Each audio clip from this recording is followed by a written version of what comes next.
Gir ગઢડાના બોડીદરથી કોડીનારના ફાફણી road પર તંત્રનું bulldozer ફરી વળ્યું. છેલ્લા ઘણા વર્ષોથી બંને ગામને જોડતા માર્ગ પર દબાણ હતા, જે ગીર સોમનાથ જિલ્લા કલેક્ટરના આદેશથી દૂર કરાયા. સવારથી જેસીબી સાથે પહોંચીને દબાણોનો સફાયો કરાયો. અંબાજીમાં દબાણ હટાવવાની કામગીરી સર્વે નંબર 8માં દબાણ હટાવવાનું શરૂ. પોલીસ ફોર્સની હાજરીમાં કામગીરી. જિલ્લા પોલીસ વડા, એસડીએમ સહિતના અધિકારીઓ સ્થળ ઉપર પહોંચ્યા. 89 કાચા પાકા દબાણો દૂર કરાયા. અંબાજીના ગબ્બર માટે શક્તિ કોરિડોર માટે હાથ ધરાઈ કામગીરી.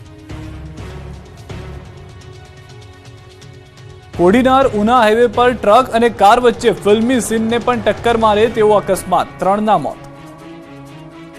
ગીર સોમનાથ જિલ્લામાં કોડીનાર ઉના હાઈવે પર ટ્રક અને કાર ધડાકાભેર અથડાયા હતા. કોઈ ફિલ્મમાં અકસ્માત થયો હોય તેના કરતાં પણ ભયંકર અકસ્માત થયો હતો, જેમાં 3 લોકોના કમકમાટીભર્યા મૃત્યુ નિપજ્યા છે. એકને એક ઈજા પહોંચી છે. ડોળાસા ગામ નજીકથી પૂરપાટ ઝડપે પસાર થતી કાર અચાનક બેકાબુ બની જતા ડિવાઈડર કૂદીને ટ્રક સાથે ધડાકાભેર અથડાઈ હતી.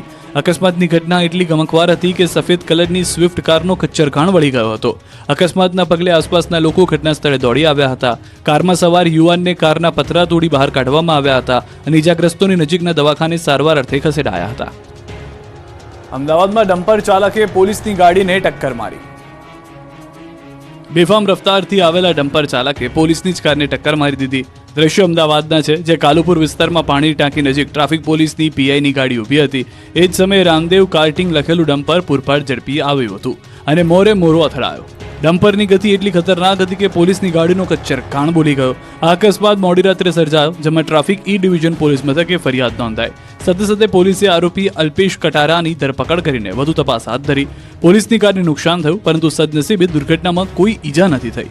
હાલ એમટી સેક્શનમાં અધિકારીઓએ અકસ્માત અંગે કર્યું નિરીક્ષણ. બારડોલીમાં સીએનજી પંપમાં નોઝલ છટકીને પછી મચી ગઈ નાસભાગ. સીએનજી વાહનમાં સીએનજી પુરાવા જાઓ ત્યારે કારથી થોડા દૂર ઉભા રહેજો. બારડોલીમાં લાલબત્તી સમાન કિસ્સો જોવા મળ્યો. બારડોલી હાઈવે પર આવેલ સીએનજી પંપ પર દુર્ઘટના સર્જાઈ હતી. ઇકો કારનો ચાલક પંપ પર પોતાની કારમાં સીએનજી પુરાવી રહ્યો હતો. તે સમયે ગેસ પાઇપની નોઝલ અચાનક જ કારમાંથી છટકી હતી અને કાર ચાલકના મોઢા પર વાગી હતી. નોઝલ એટલી તાકાતથી છટકીને વ્યક્તિના મોઢા પર વાગી કે તે ત્યાં જ ઢળી પડ્યો. ગંભીર ઈજા પહોંચી. અવાજ આવતા પંપ પર નાસભાગ મચી.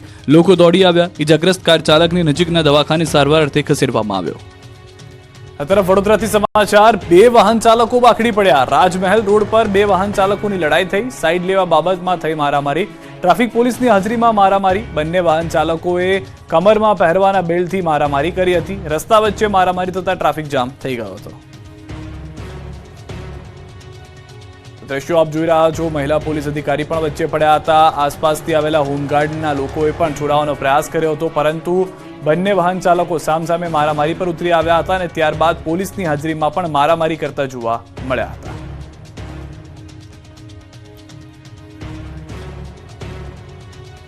વલસાડમાં રોડ પર રમતી બાળકીને શ્વાને ફાડી ખાધી. રોડ પર બાળકને એકલા રમવા ન દેતા, કેમ કે ફરી એકવાર વલસાડમાં રખડતા શ્વાને બાળકીને ફાડી ખાધી છે. વલસાડની તિથલ રોડ પર આવેલી એક સોસાયટીમાં 7 વર્ષની બાળકી રમી રહી હતી, ત્યારે રખડતા શ્વાને આવી ચડી બાળકીને પકડી લીધી હતી. અચાનક જ શ્વાને હુમલો કરતા બાળકી રડવા લાગી હતી. લોકો પહોંચે તે પહેલા જ શ્વાને બાળકીને ફાડી ખાધી હતી. બાળકીને અનેક જગ્યાએ બચકા ભરી લીધા હતા. જોકે બાળકી ઊભી થઈને ભાગી જતા બચાવ થયો હતો. શ્વાનના હુમલામાં ઇજાગ્રસ્ત બાળકીને સારવાર કરાવતા 8 ટાંકા આવ્યા હતા. 15 દિવસમાં શ્વાન દ્વારા બાળકી પર હુમલો કરવાનો આ બીજો બનાવ છે, ત્યારે શ્વાનને પકડી પાડવા માંગ ઉઠી છે. મહેસાણાની હોમિયોપેથી કોલેજની વિદ્યાર્થીનીનો હોસ્ટેલમાં આપઘાત. ન્યાયની માંગ સાથે દેખાવ. મહેસાણાના વિસનગરની મર્ચન્ટ હોમિયોપેથિક મેડિકલ કોલેજમાં ગંભીર ઘટના જોવા મળી. બીએચએમએસ પ્રથમ વર્ષની વિદ્યાર્થીની ઉર્વશી શ્રીમાળીએ હોસ્ટેલની પોતાની રૂમમાં આપઘાત કરી લેતા ખળભળાટ મચી ગયો. આ ઘટનાએ કોલેજ કેમ્પસમાં ભારે ચકચાર મચી ગઈ. વિદ્યાર્થીનીના મૃત્યુના સમાચાર ફેલાતા જ કોલેજના વિદ્યાર્થીઓએ ભારે વિરોધ પ્રદર્શન શરૂ કર્યું. વિદ્યાર્થીઓએ આચાર્ય વિરુદ્ધ ફરિયાદ નોંધવાની માંગ કરી અને જ્યાં સુધી ન્યાય નહીં મળે ત્યાં સુધી વિરોધ ચાલુ રાખવાની ચીમકી ઉચ્ચારી. ઘટનાની જાણ થતાં જ પોલીસ કાફલો ઘટના સ્થળે પહોંચી ગયો અને તપાસ શરૂ કરી. મૃતદેહને પોસ્ટમોર્ટમ માટે ખસેડવામાં આવ્યો છે. મર્ચન્ટ ચેરિટેબલ ટ્રસ્ટ દ્વારા સંચાલિત આ કોલેજમાં વિદ્યાર્થીનીના મૃત્યુના કારણો અંગે તપાસ ચાલી રહી છે. વિદ્યાર્થીઓએ આરોપ લગાવ્યો છે કે કોલેજ સત્તાધીશોની બેદરકારી આ ઘટના માટે જવાબદાર છે અને તેઓ ન્યાય મળે ત્યાં સુધી શાંત નહીં બેસે. આ તરફ વડોદરામાં MS યુનિવર્સિટીના ફાર્મસીમાં પ્રથમ વર્ષમાં અભ્યાસ કરતી બાંગ્લાદેશી વિદ્યાર્થીનીએ ગળે ફાંસો ખાઈ જીવન ટૂંકાવ્યું. નર્મદા એપાર્ટમેન્ટ નવરંગ સિનેમા ખાતે રહેતી વિદ્યાર્થીનીએ અંતિમ પગલું કેમ ભર્યું તે અંગે પોલીસ તપાસ ચાલી રહી છે. સપ્ટેમ્બર મહિનામાં અભ્યાસ અર્થે બાંગ્લાદેશથી ભારત આવી હતી વિદ્યાર્થીની. પરીક્ષામાં હાજર નહીં રહેતા સહ વિદ્યાર્થીનીએ ભાળ મેળવવા રૂમ પર પહોંચતા ખુલાસો થયો. રૂમનો દરવાજો અંદરથી બંધ જણાતા દરવાજો તોડવો પડ્યો. વિદ્યાર્થીનીએ દુપટ્ટા વડે ગળે ફાંસો ખાધો. પોલીસે તપાસ કરતા તેની પાસેથી સુસાઇડ નોટ મળી આવી છે. જોકે તેમાં કોઈના ઉપર આક્ષેપ કે દબાણનો ઉલ્લેખ નથી. તો ભાવનગર જિલ્લાના સિહોર પોલીસ સ્ટેશનના બીજા માળેથી નરસિંહ જાદવ નામના યુવકે કૂદકો મારી આપઘાતનો પ્રયાસ કર્યો. સિહોર પોલીસ દ્વારા યુવકની ગુમ થયેલી યુવતીની ફરિયાદ સંદર્ભે પૂછપરછ માટે પોલીસ સ્ટેશન ખાતે લાવ્યો હતા. પૂછપરછ દરમિયાન યુવકને અચાનક લાગી આવતા સિહોર પોલીસ સ્ટેશનના બીજા માળેથી કૂદકો મારી આપઘાતનો પ્રયાસ કર્યો. દાખલા માટે આપઘાત કરનાર પિતાનો મૃતદેહ સ્વીકારવા અંતે પરિવાર થયો તૈયાર. મહીસાગરમાં દીકરી માટે જાતિનો દાખલો ન કાઢી આપતા એક લાચાર પિતાએ આપઘાત કરી લીધો છે, જેને લઈને આ પંથકમાં ખળભળાટ મચી ગયો છે. પરિવારજનોથી માંડી ગ્રામજનોમાં ભારે આક્રોશ છે. મહીસાગરના કડાણાના રણકપુર ગામના વ્યક્તિના આપઘાતના 24 કલાક બાદ પરિવારજનો મૃતદેહ સ્વીકારવા માટે રાજી થઈ ગયા. દાખલા માટે આત્મહત્યા કર્યા બાદ પરિવારજનોએ મૃતદેહ સ્વીકારવાની ના પાડી હતી. પોતાની માંગ સાથે અડગ હતા ત્યારે તંત્રએ પરિવારની માંગણી માની લેતા પરિવારજનોએ મૃતદેહ સ્વીકારી લીધો. પરિવારજનોએ વડોદરાથી મૃતદેહ સ્વીકારી લીધો. આ પહેલા આદિવાસી સમાજના અગ્રણી એકઠા થયા હતા. મામલતદાર અને નાયબ મામલતદાર સામે FIRની માંગ કરી. સ્થાનિકોના જણાવ્યા મુજબ મૃતકની પુત્રીને પોસ્ટમાં નોકરી મળી ગઈ હતી, જેને લઈને નોકરી માટે અંગ્રેજીમાં દાખલો રજૂ કરવાનો હતો. ત્યારે ગુજરાતીનો દાખલો અંગ્રેજીમાં મેળવવા માટે પિતા દ્વારા વારંવાર ધક્કા ખાઈને કંટાળી આપઘાત કરતા હરેરાટી વ્યાપી ગઈ. મૃતક પિતા પાસેથી સુસાઇડ નોટ પણ મળી આવી છે, જેમાં મામલતદાર અને નાયબ મામલતદારના ત્રાસથી આત્મહત્યા કરું છું તેવો સુસાઇડ નોટમાં ઉલ્લેખ કરાયો છે. પોલીસે સમગ્ર મામલે તપાસ હાથ ધરી છે.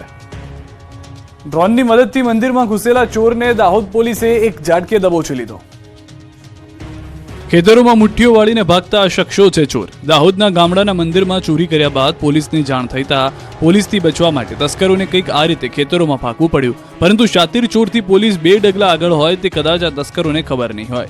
એટલે જ દાહોદ પોલીસે ડ્રોનની મદદથી મંદિરમાં ઘૂસેલા ચોરને એક ઝાટકે દબોચી લીધા. ગુજરાત પોલીસ હવે હાઈટેક બની છે તેનો આ પુરાવો છે. ડ્રોન ટેકનોલોજીની મદદથી ચોરોને પકડ્યા હતા. ચોરોએ વરોડ ગામે મહાદેવ મંદિરમાં ચોરી કરી હતી. મંદિરમાંથી દાગીનાઓની ચોરી